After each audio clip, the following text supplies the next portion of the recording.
we should get involved. So it's very important to let people know, raise awareness. I think ultimately that's the objective. And put a smile on people's faces. Yes, Masjid al-Aqsa, yes, Philistine, yes, the amazing people of Masjid al-Aqsa. Just a couple of weeks back, I was in Masjid al-Aqsa, and I had the opportunity to pray, of course, in Masjid al-Aqsa. I had the opportunity to go to Masjid al-Khalil in Hebron. I had the opportunity to go to Beit Lahem in Bethlehem, and meeting these amazing people, speaking to them, and having a conversation with them. The challenges, the difficulties, subhanAllah, is literally, heart-wrenching. You hear them, some of the stories. The people that were businessmen, the people that were, mashallah, well off, doing really well. The people that were fortunate, today, at this moment in time, they're struggling.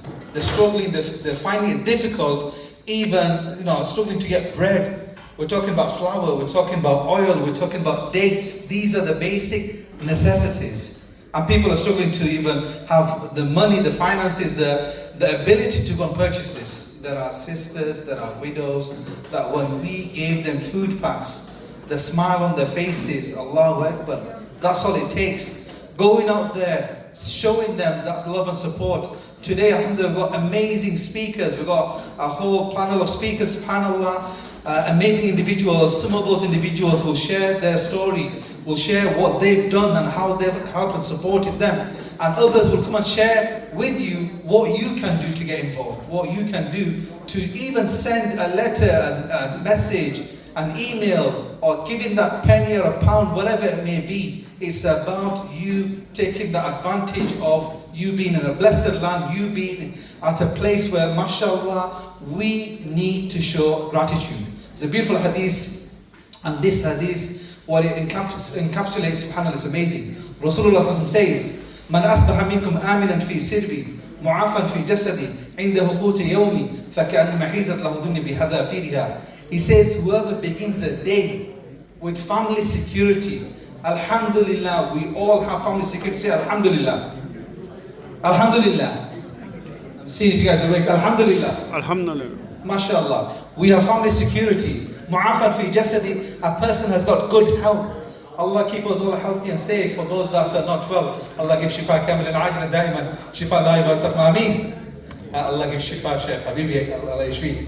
Subhanallah. Allah bless you. Subhanallah. So number one, family security. Number two, you've got good health. Number three, whoever possesses the provision for one day, if you have food for one day, if you have, of course, enough to sustain you for that one day, Rasulullah says, فَكَأَنَّمَا حِيزَتْ لَهُ دُنْيَا بِهَذَا فِيهَا, it's as though that person possesses the entire world.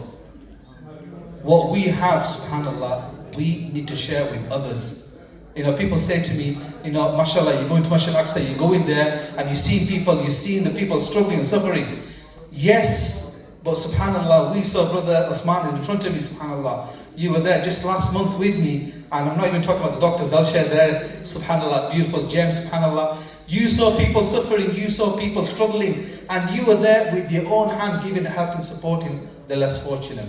You were there buying oil, buying, subhanAllah, vegetables, buying dates. The people that are struggling at this moment in time is really upsetting.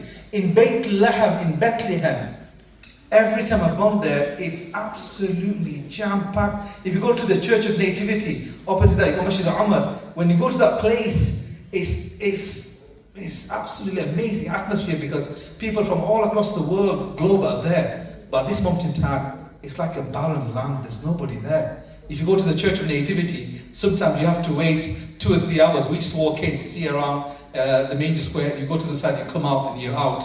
Subhanallah. And sometimes you have to wait an hour to get in. But now, within 10 seconds, we literally walked in. We walked inside, we saw everything, subhanallah, we came to an end. So this is what, and people are struggling. People are there saying, can you help us support us? Can you come to our shop? To go to their shop, I have to go past 6, 7 shops in order to go, and I have to help and support everybody. I said, look, it's difficult. So this is the time for us, subhanAllah, an amazing opportunity where we can get involved with Global Relief Trust, subhanAllah, with Quranic Insight. Quranic Insight do some phenomenal work. Do go to the website, check them out, subhanAllah, how they're raising awareness, how they're helping and supporting less fortunate, inshallah. So what I will do, inshallah, I'm not going to take any more time. I will ask the reciter Hafiz Dawood, inshallah, if he can make his way to the platform over here, inshallah, stage, so he can recite some Quran, inshallah. Jazakallah.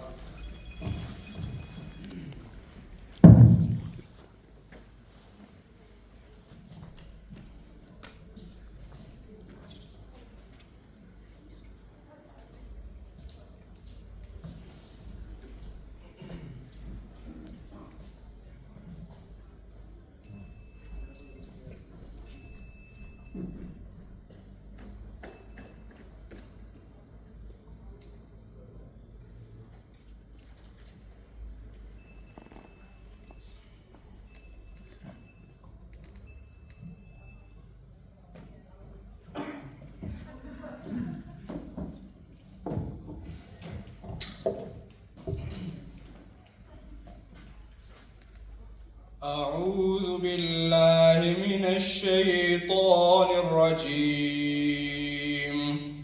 بسم الله الرحمن الرحيم. الرحمن علم القرآن خلق الإنسان علمه البيان. الشمس والقمر بحسبان والنجم والشجر يسجدان والسماء رفعها ووضع الميزان ألا تطغوا في الميزان وأقيموا الوزن بالقسط ولا تخسروا الميزان والأرض وضعها للأنام فيها فاكهة والنخل ذات الأكمام والحب ذو العصف والريحان فبأي آلاء ربكما تكذبان خلق الإنسان من صلصال كالفخار وخلق الجان من مارج من نار فبأي آلاء ربكما تكذبان رب المشرقين ورب المغربين فبأي آلاء ربكما تكذبان مرج البحرين يلتقيان بينهما برزخ لا يبغيان فبأي آلاء ربكما تكذبان يخرج منهما اللؤلؤ والمرجان فبأي آلاء ربكما تكذبان وله الجوار المنشآت في البحر كالأعلام فبأي آلاء ربكما تكذبان صدق الله العظيم.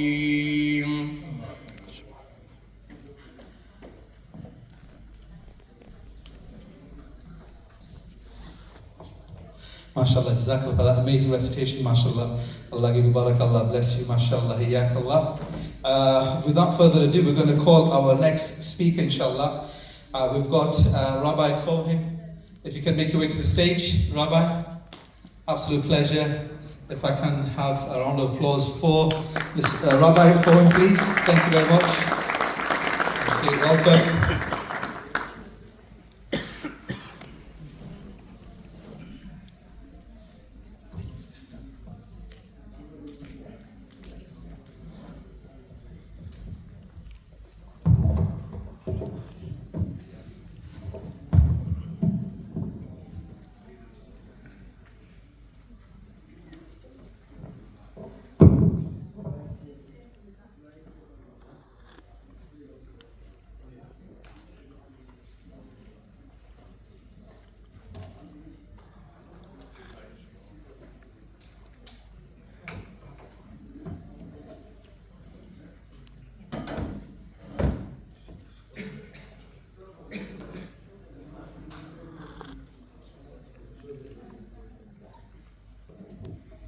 to the Almighty for the success in our discussion today, both in its content and in its conclusions.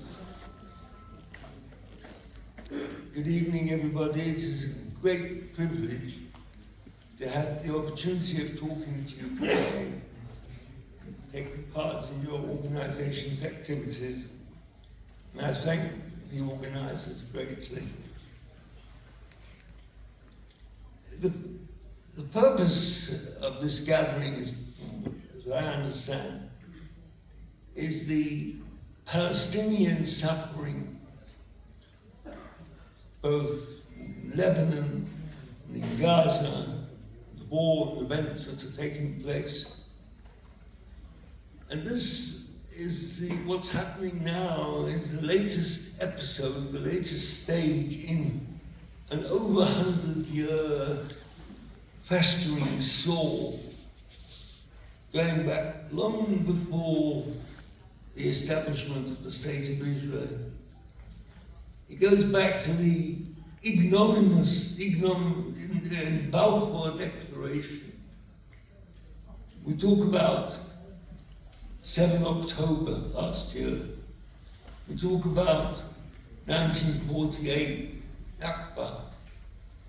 But we have to go back to the 2nd of December 1917, when this country came out with what is called the Balfour Declaration and set in motion the giving away of one people's country to other people. Let me introduce myself. I'm what's known as an Orthodox Jew. That is a Jew who endeavours to live in accordance with the age-old religious Jewish religion and way of life. I'm here under the banner of an organization called Naturikata, which is just the name of a philosophy, the philosophy being the propagation of the Orthodox Jewish opposition to Zionism. And what is Zionism? That Zionism is a philosophy and movement which brought into being the tragic state of Israel. There's a paradox, of course. I'm Jewish, and people they assume that all Jews are Zionists and all Zionists are Jews. So how do I come and how do I come to be here to talk about opposition to Zionism? So our message is, important message, that not all Jews are Zionists. In fact, Zionism and Judaism are actually two differing and incompatible concepts. And we, the Turikata, this group that calls them, the name the Turikata actually, just very briefly, means the guardians of the city. It goes back to an age-old historical story. I won't go into that now, we haven't got a lot of time. But it's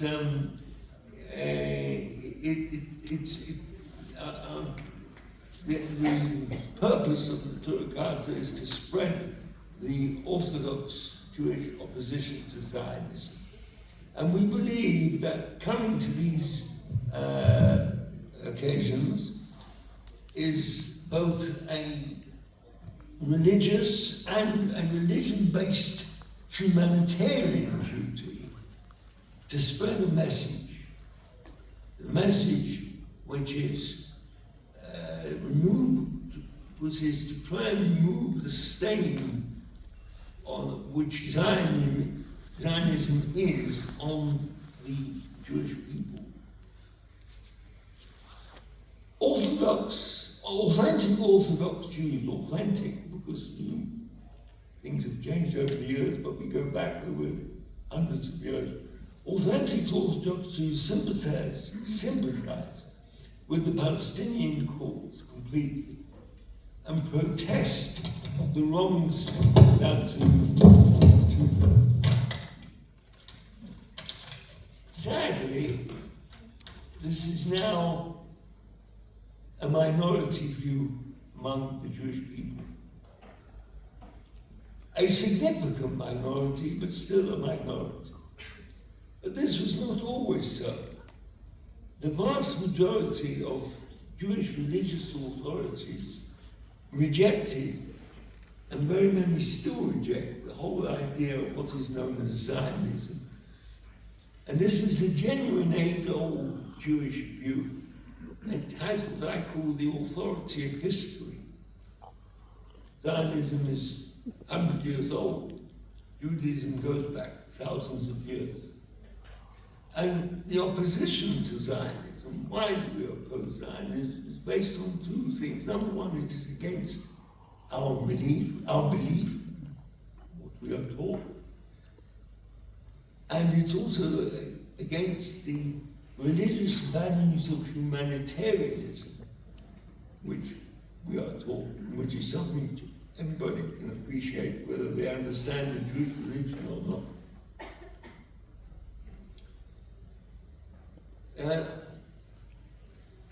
Our belief, how is it against our belief? Because,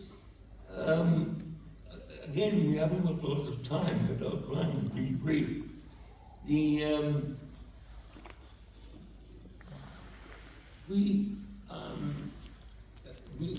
believe that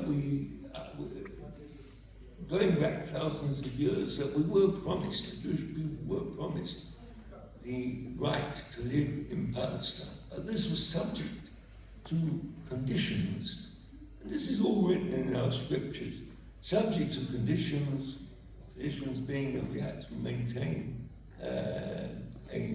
certain levels of religious standards and moral standards,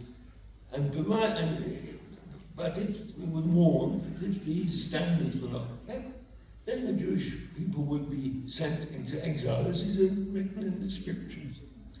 And so our teaching is that the Jewish people are in a divinely decreed exile. This has been the case for the last couple of 2,000 years. And our teaching is that to go against that is going against trying to rebel against the wishes of the Almighty. So, and we are warned that to try and rebel against the wishes of the Almighty will bring about dire consequences. So that's the first point. Zionism flies in the face of that. Zionism is not a religious movement, it's a secular movement, started 100 years ago with the idea of forming a state, a secular state.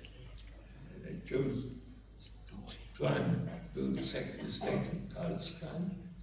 But this was completely against our Jewish belief that we are not allowed to do.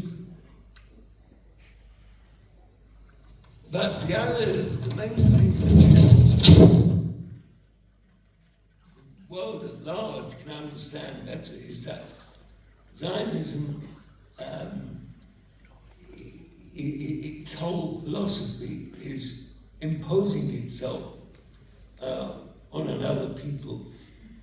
Its whole philosophy is to have disregard for the Palestinian hopes. They wanted to take over Palestine. Came from Europe, wanted to take over Palestine. And this is a shocking contravention of humanitarian value. The idea being that they would override by force, if necessary, any opposition.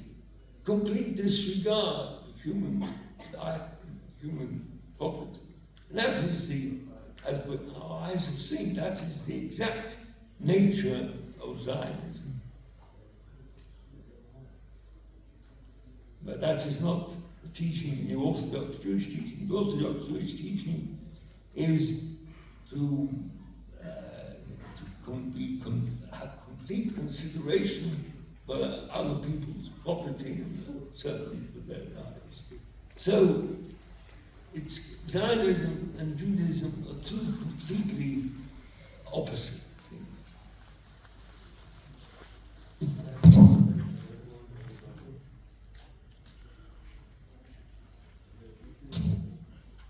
So, again, just to sum up, Zionism is wrong morally and logically.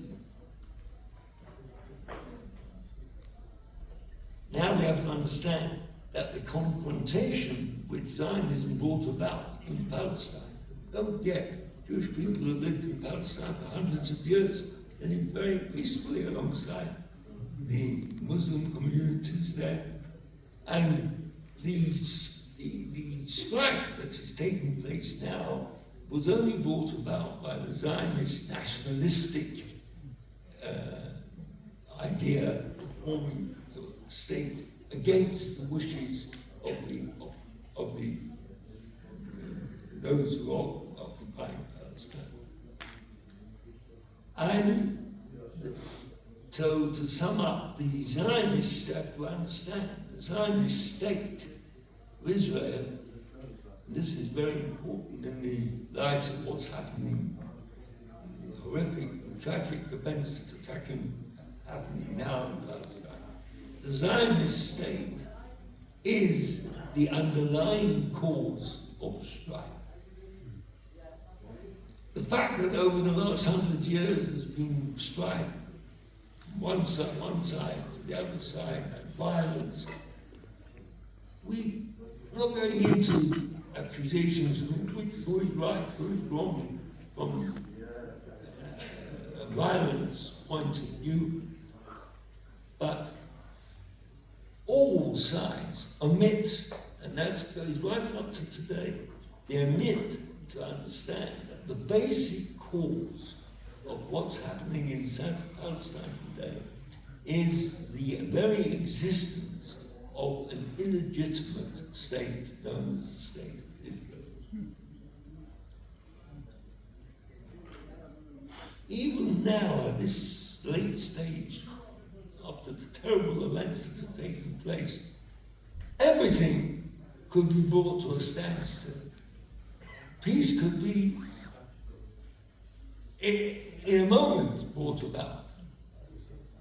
I've often said there's one statement that could be said which will bring about complete peace, bring about the silencing of the guns, bring about the return of hostages, and that statement is, which is a dream at the moment, but that is, we have to understand, that statement is that we are prepared, the people who have the power to say the statement, we are prepared to sit down and discuss the peaceful dissolution of the illegitimate entity known as the State of Israel.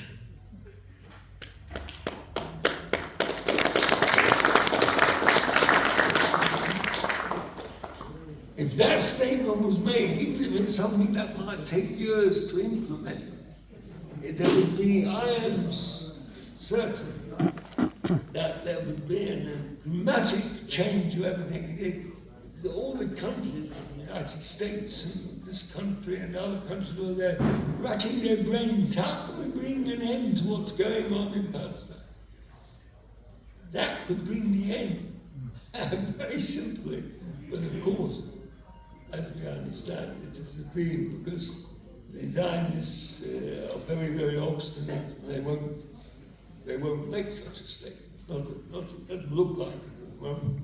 But that is, we have to understand that is what should and could happen. Okay. So just to finish up, State of Israel, I want to say, it's not something that can last. Can't last. Falsehood must come to an end. And people say you can't reverse facts on the ground, but you can. If they wanted to, they could.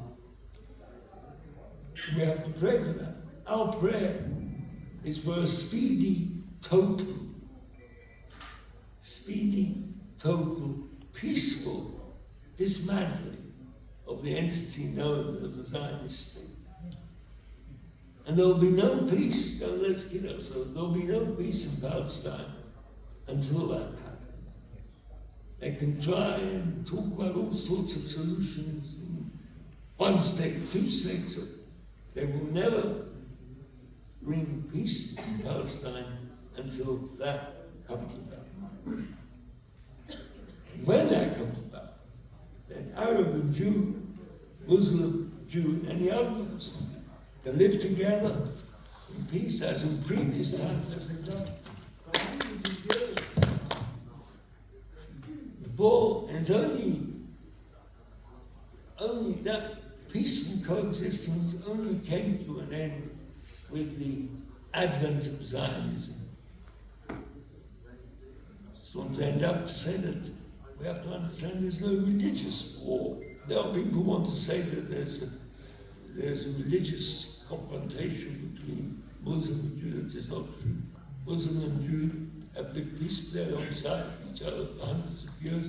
In fact, there was, if you look back in history, look at the last 1,000 years, for instance, anti-Semitism, as it is called, was far, far worse in the European countries. It didn't exist in the Muslim countries. The Muslim countries itself was a place of refuge for Jews when they were running away from the anti-Semitic attacks which they had to suffer in various countries in Europe.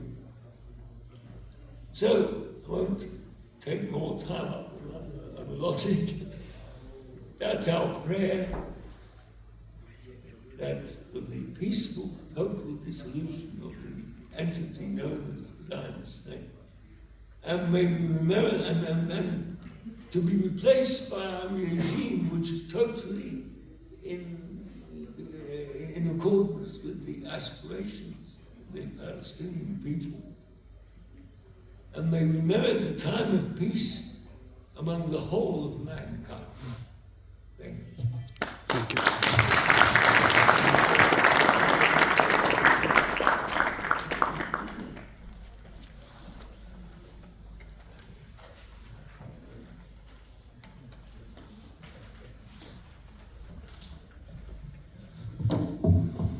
Alhamdulillah, Jazakallah, mashallah.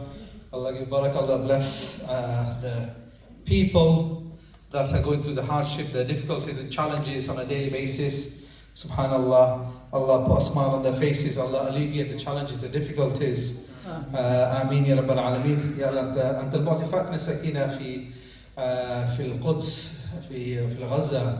اللهم انصر المستضعفين من الغزة. اللهم انصر المستضعفين من فلسطين يا أرحم الراحمين. Ameen. Alhamdulillah, we've got our next speaker, mashallah, Sheikh Dr. Shahrul, inshallah. He'll be coming on to stage and sharing with us, inshallah, why Allah allows for suffering and the du'as of the oppressed. If I can ask Sheikh Dr. Shahrul, inshallah. Jazakallah. I'm coming there to assist you, inshallah. Allah gives you fine, inshallah.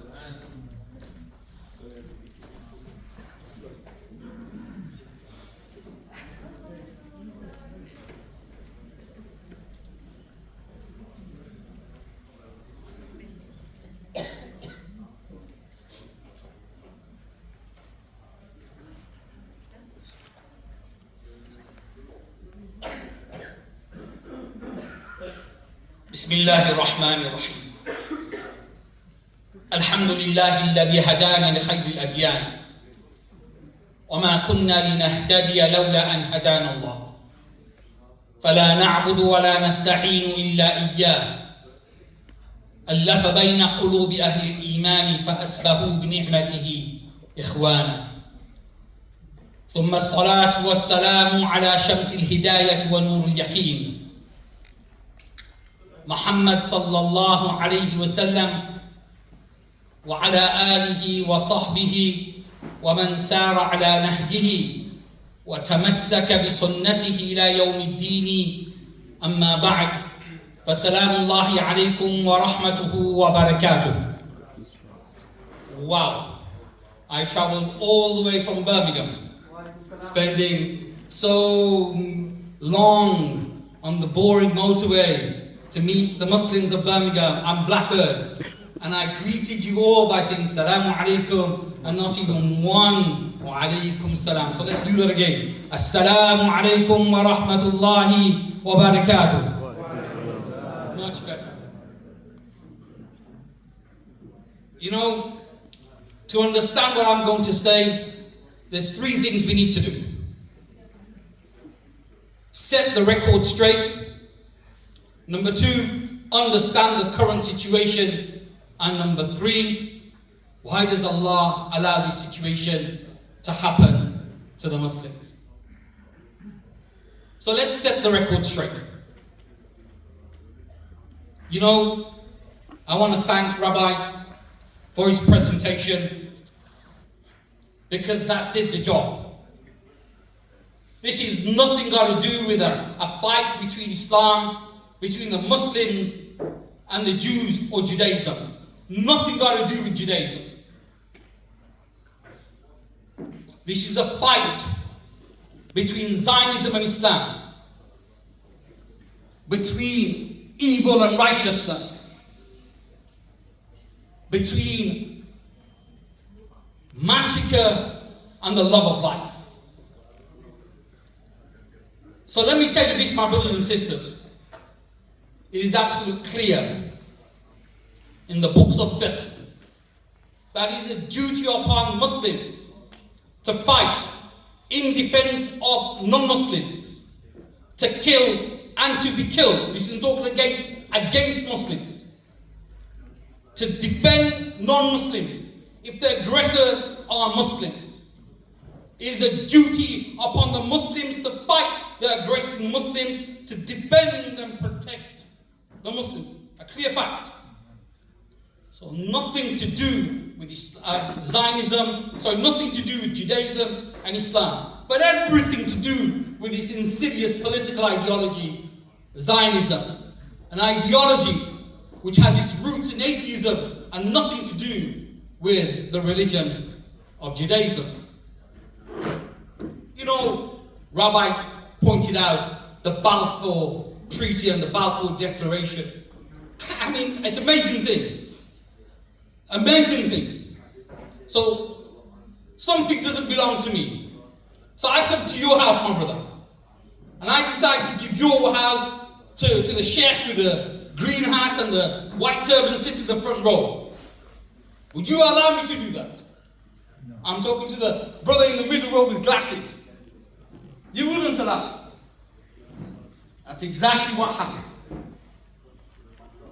You know, if somebody came and stole my land or stole my dustbin, forget my property, my dustbin, in my kitchen dustbin, out of all the dustbins I'm talking about, my kitchen dustbin, because that's the bin that has been broken recently and I need to get myself a new bin. Now a broken bin, somebody will come to my house and try to steal it, you know what, I'll fight him. And you know why I'll fight him? It's my property. You have no right to it. You have no right to it. So let me share with you a story. I'm not making these things up. Yeah, there's nothing I will tell you that you cannot find on the internet and on bona fide places. Not something I'm making up. So this is a real story. This is a story about Mr. Blobby. And his real name is Jacob the Thief. And what Jacob the Thief did, Mr. Blobby, this fat ape of a man, he went, you can check it out. If you Google Sheikh Jarrah and Jacob Mr. Blobby, and you Google him, you'll see this video coming up, where this Palestinian sister is saying to Mr. Blobby, Jacob the ape, stop stealing my land. And Mr. Blobby turns around and says, well, if I'm not going to steal it, somebody else is going to steal it. Google it if you don't believe me. The reality of what's going on. There's nobody here that would allow me to steal something from you. Nobody. But as Muslims, as Palestinians, They're supposed to keel over and allow somebody to steal their land. And they've got this nice name to define the thieves. They call them settlers. Settlers. Nothing but land thieves. That's the current. That's the setting the record straight. You cannot steal. You cannot steal somebody's land. You cannot steal somebody's property. 76 years of oppression and injustice. 76 years. Generation and generation. And this is what they thought, they hoped, that the older generation will forget. Sorry, the older generation will die and the younger generation will forget. And don't be surprised. Why are you surprised? You can't expect the thieves of yesteryears to be the judges of today. You can't. It is these people who went throughout the globe stealing land. I'm talking about the European. Stealing land from people. And these very Europeans are the ones who gave their European friends and made a European colony in the Middle East. And what a wicked thing to say from that Satan Biden, genocide Biden.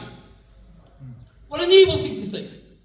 If there wasn't an Israel, then we would create an Israel. Imagine if I said this to him. I said, if Bangladesh, imagine Bangladesh said this, that we're going to put a country in the United States of America. And if that country didn't exist, then we're going to make it exist. Which American would tolerate this? But we are supposed to tolerate this. The Palestinians are supposed to tolerate this. My brothers and sisters, that sets the record straight. Judaism has nothing to do with Zionism. And Zionism has everything to do with being evil. So, let's understand the context of what we're living in now. You know, many of you will disagree with me. What I'm going to say, you're probably going to disagree with me, and you can. And this is my view, and you're entitled to your view. And this is my view. You need to blame the European colony less. And you need to place the blame in its right spot. And the blame is on the enablers. The United States of America, the biggest, most evil nation on earth. It stands for nothing but evil. It stands for nothing but terror. And it stands nothing but satanicism. You know, if there was a fight and I were to give somebody a gun or a knife and that person were to use it, I did nothing else, then he and I were both prosecuted as an accomplice. As an accomplice. And yet what happens? The current situation, my brothers and sisters, where the world remains silent because the biggest terrorist on earth has enabled genocide, mass murder, and all the other things that we're going to go through, allowed that to happen. Don't be fooled, my brothers and sisters, when you find the American administration get up and say, we're going to have a ceasefire, and I've spoken to so-and-so, and it's going to happen next week. It's imminent. It's all tricks to fool the foolhardy amongst people. In one face they say this, and in the same face behind doors they say something else. Wallahi al-azim, I tell you. You know, I'm not making it up. In America, they banned certain types of machine gun. They banned them. So now they've got God knows how many hundreds and thousands of these machine guns. They can't do anything with it. because it's illegal to sell these. So you know what they've done with these machine guns? They shipped it over to the European colony, to the settlers or the land thieves, for them to use. This is the action of the United States of America and America's lackey, our country, United Kingdom, and the third evil country, Germany. Those three countries, you cannot find any more evil than that. The context of what we are dealing with now. Every possible war crime you can think of, the European colony, the Zionist European colony has committed every single one of them. Bar none. Bar none. Bombing schools, bombing shelters, bombing hospitals, 814 mosques, 3 churches, 19 cemeteries, dropping what they call dumb bombs. You know, this is the lies that they go through. The first that these were precision, targeted bombs.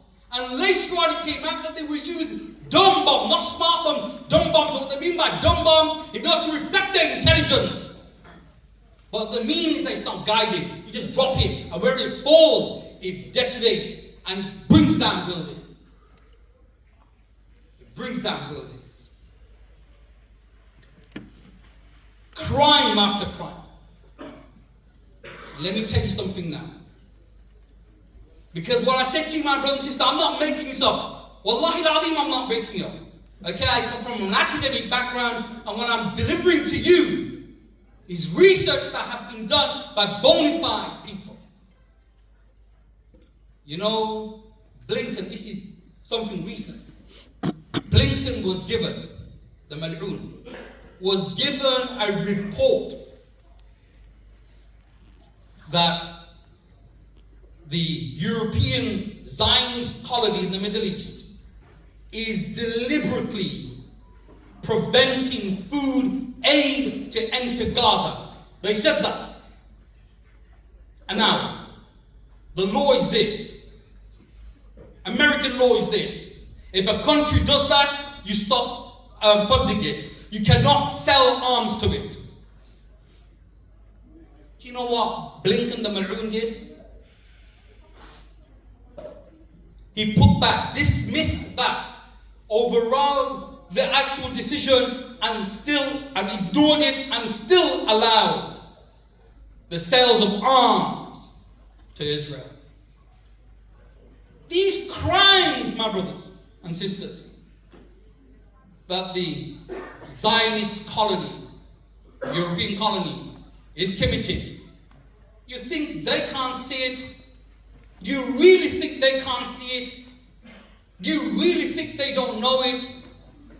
You know, in the Quran, when Allah subhanahu wa ta'ala describes a group of people as summun bukmun umyun, that they are deaf, dumb and blind.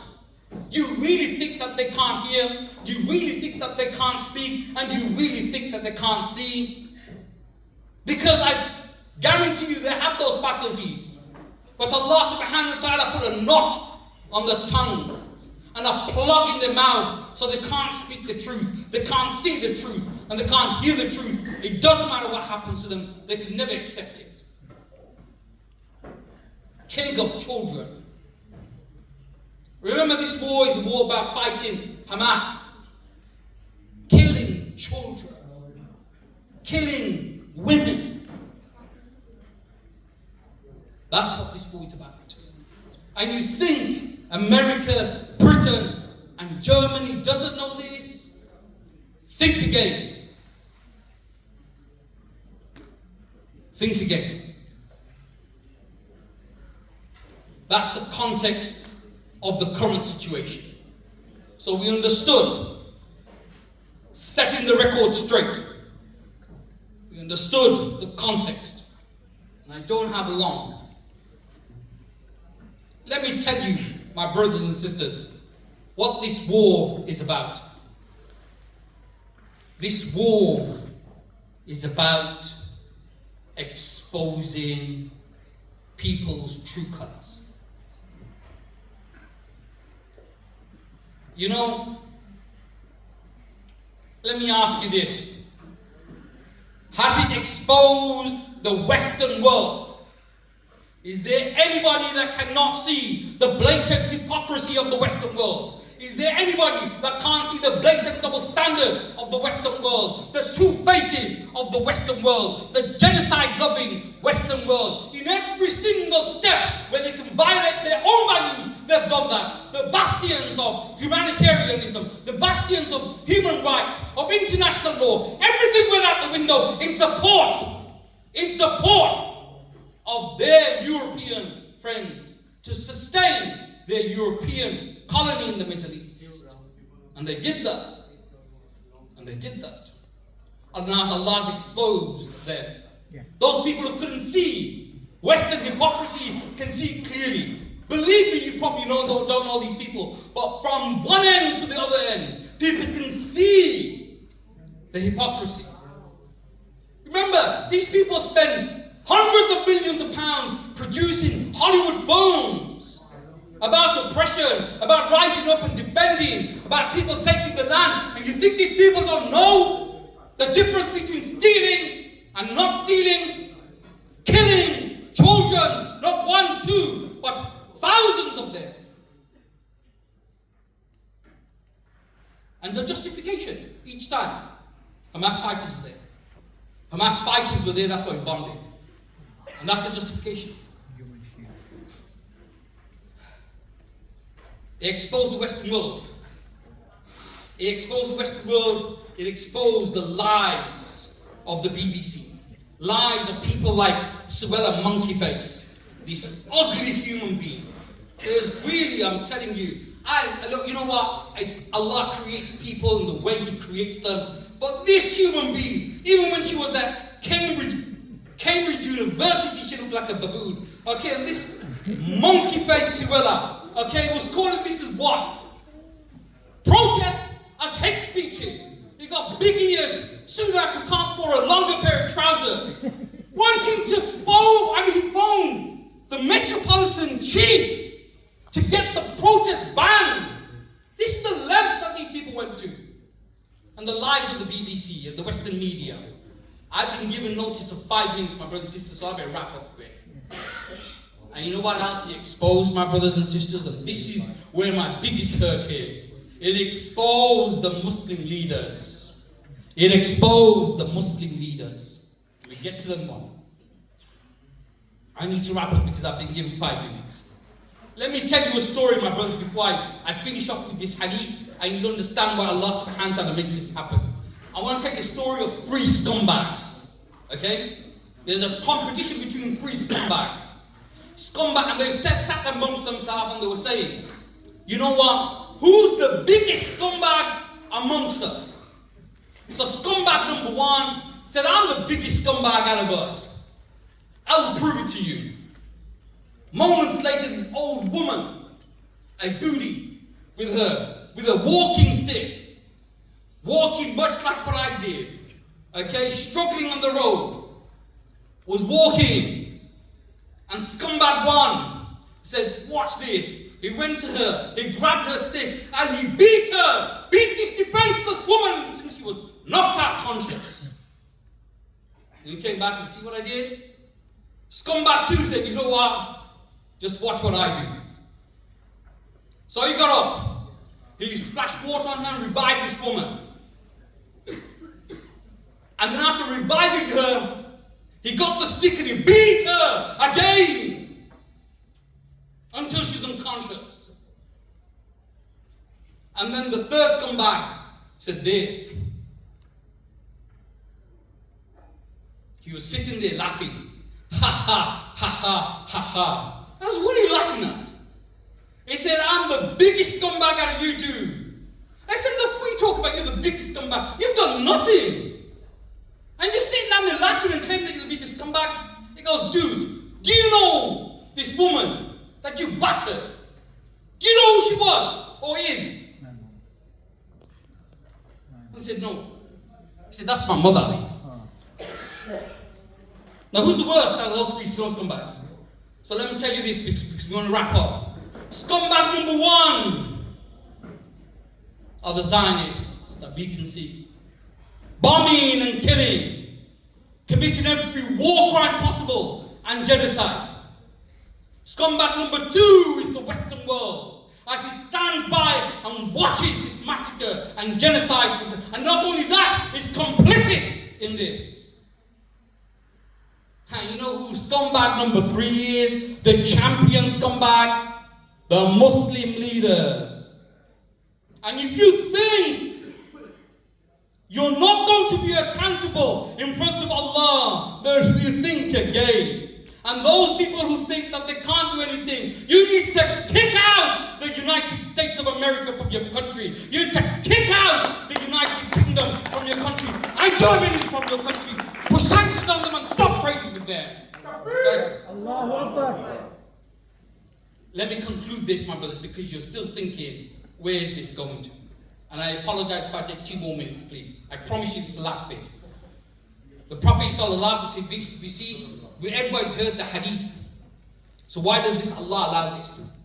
You know, we heard the hadith of the Prophet sallallahu alaihi wasallam. He says, اتقي دعوة المظلوم فإنها ليس بينه وبين الله حجاب. He said, fear the dua of the oppressed, because there is no hijab, there is no barrier between that dua and Allah. It reaches Allah directly. Now, everyone's heard this hadith, but do you know the first part of the hadith? Let me tell you. Just give me a minute. This was when Muhammad was sending Mu'adh bin Jabal to Yemen, and he advised him and told him what you need to do. And he was actually talking to him about zakat. And he said, when you take zakat from people, don't take the best of their property and don't take the worst. Okay? Don't do that. Don't take the best of their property. Take the middle one. And when you talk about the best one, don't take the best prized possession. And he then said to him, beware of the dua of the mazloom, because when the zakat payers give you zakat and you've taken the best animal as the zakat levy, you've oppressed him. Yeah. And if he does dua about you to Allah, then that will be accepted. Now this, the Prophet was talking about zakat and taking a person's property, a kid, goat. Now imagine killing people, wiping out an entire bloodline, wiping out an entire family, not one, not two. What's accounted now is 41, close to 42,000 people. Only Allah knows how many people are beneath the rubble. My brothers and sisters, I still haven't answered the question, why does Allah allow it? You know, my brothers and sisters, you know, when Allah, there's two things. Allah wants the cries of the oppressed to reach Him. You know, let me tell you a story, because this is the actual fact of all tyrants. You know, Bangladesh, where the people couldn't even think how they're going to get rid of Hasina. And you know what? It was inconceivable that she would be removed. And this woman did nothing but oppress people. And do you think the people of Bangladesh did not cry against her murder, her disappearance, her kidnapping? They did that. My brothers and sisters, Allah has made this as a test for us, so we can see the true nature of the Muslim leaders as they stand by watching. The true nature of Zionism and the true nature of the Western world. And I'm finishing with this, because the tide has changed. You know, my brothers and sisters, you could not possibly spend enough money to how the tide has changed now. The entire world stands against. Don't get fooled by these leaders in the Western world. The entire world stands against Zionism. Allahu Akbar. and something that they cannot change. And they know they've lost this argument. Did you see Netanyahu the pig when he came to the United Nations? Everybody got up and left. My brothers and sisters, I promise I'm stopping at this point. I do apologize because I've gone over it. The tide has changed, and it's the dua of the Mazlum. And if you think it hasn't reached Allah, it has. Because you know, my brother, if I were to say to you, Malana, that you deserve to go to hell, you would think to me, well, that I've been wrong in saying that. And Allah subhanahu wa ta'ala has made a special place for Biden, Netanyahu, Starmer, Rishi Sunak, Suella Monkey Face, and Eta. A special place in hell. But Allah subhanahu wa ta'ala cannot do dhulm. So He has shown us, those people living at this time, why Allah subhanahu wa ta'ala is going to cast these people into hell. And if you think from the Muslim leaders, and I hope that we get front seat at this time when we stand in front of Allah, when He's judging them, front seat, when He holds them to account. Because if you think that they're going to have a reckoning in front of Allah, then think again. The biggest traitors you can possibly find in the world. Disgusting and despicable people to test my brothers. Forgive me if I went a bit too emotional. أقول قولي هذا واستغفر الله لي ولكم.